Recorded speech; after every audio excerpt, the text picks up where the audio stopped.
All right, let's bring in Dr. Ben Carson. He, of course, is speaking out on behalf of Donald Trump. Dr. Carson joins us today from West Palm Beach. Good morning to you, sir. Good morning. This WikiLeaks thing is pretty darn big, and Kurtz was just talking about how he's surprised that it's not bigger in the mainstream media. 20,000 email from the DNC leaked out, and it made very clear that the DNC was out for Hillary to help her, to the detriment of Bernie Sanders. Here's one top DNC official who tried to smear Bernie Sanders' religion. Yes, he wrote, his name's Brad Marshall, and he wrote, "Does he believe in God?" He had skated on saying he has a Jewish heritage. I think I read he is an atheist. So what do you think about using religion against Bernie Sanders, Dr. Carson? Well, I think using it against anybody is a huge mistake. You know, we have freedom of religion. People fought and died so that we could have that. And, you know, there are all kinds of religions, including atheism. Atheism is a religion.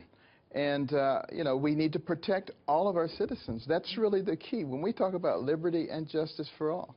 And these kinds of things, as has been revealed about through WikiLeaks, about what's going on with the DNC and with the collusion with the media, all of these things, I don't understand how people can just stick their head in the sand and say, that's nothing. Because it's the just outsider like the candidate. people who see all the lies. It's the outsider candidate like care. you were and like Donald Trump is. If the RNC was plotting to stop it like the DNC was, Trump wouldn't have gotten it. You were up there 1 and 2 for the first 6 months. I think that we were watching this campaign.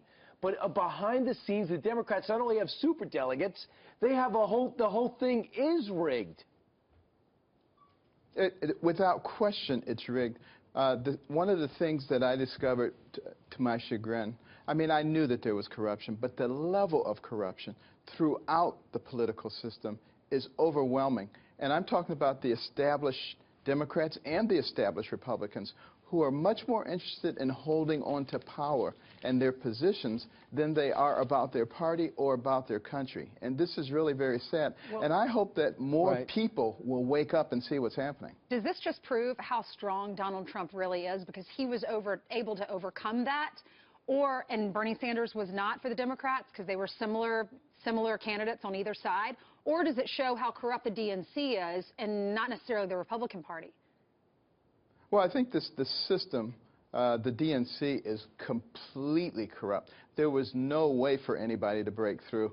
With the Republicans, it's corrupt, but it wasn't completely corrupt, so there was a way to break through. And the will of the people prevailed. There were so many people who did not want the will of the people to prevail. And remember when the Tea Party first came up, all they were are Americans saying, don't we have something to do with what's going on in our country? And they were demonized. Sure. Dr. Carson, because all these embarrassing email are out now, embarrassing for the DNC and other people as well, apparently some people close to the Clinton campaign are saying, look, these were leaked by Russia. They want Donald Trump to win. What do you think about that idea?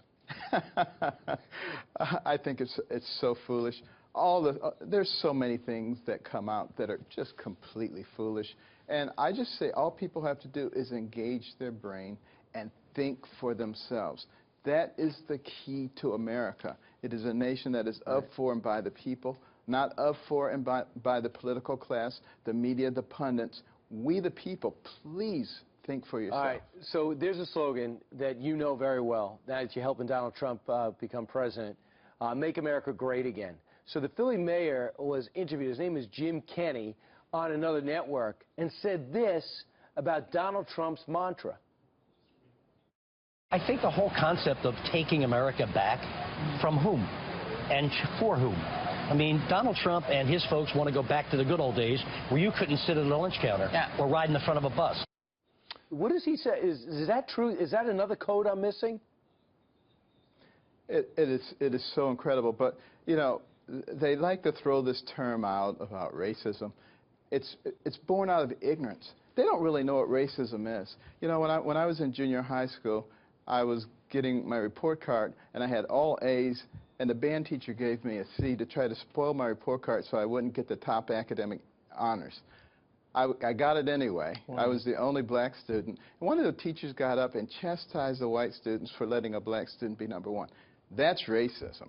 And there were so many people, black and white, who gave everything. Many of them gave their lives to abolish that. And for people to come along and call these other things racism, they have no idea what they're talking about. And they're cheapening the struggle that so many people made. Wow, what an interesting perspective. Thanks so much, Doctor. Yep. Absolutely. Have a good Sunday. Good to see you.